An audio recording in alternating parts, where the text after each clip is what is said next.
আমরা জানাইছি পঞ্চায়েত প্রধান সবাই জানাইছি, ডিপার্টমেন্ট জানাইছি, কেউ আমাদের জল দেয় না। আজকে প্রায় মাসের কাছাকাছি আমরা জল পাই না, এর কারণে আমরা কেন রাস্তা অবরোধ করছি।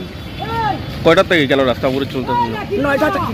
তখন আপনারা রাস্তা অবরোধ তো প্রত্যাহার করছেন, কি আশ্বাস পাইছেন যে সভাপতি বিজিত দেবনাথ এবং সদস্য কালীকৃষ্ণ ভট্টাচার্য তারা বলছে এখন আমরা তো তারা আশ্বাসে আপনারা এখন রাস্তা অবরোধ করছেন, তো আপনারা তারা আশ্বাসে খুশি তো? যেন খুশি নাই আমরা, আমরা জান্ত অবস্থা বাবু দেখি না মানুষের জবান কথা, বিপদ বললে নত হয় আর বিপদ উদ্ধার হইলে উঠে উঠে বাল মারি চল না থাকে।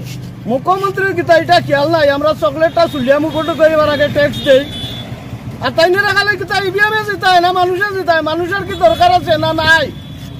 মানুষের জল দিতে পারতেছে না এই সরকার, আর নটঙ্গিয়া পঞ্চায়েত বানাইছে বিজেপি আর কংগ্রেস মিলিয়া।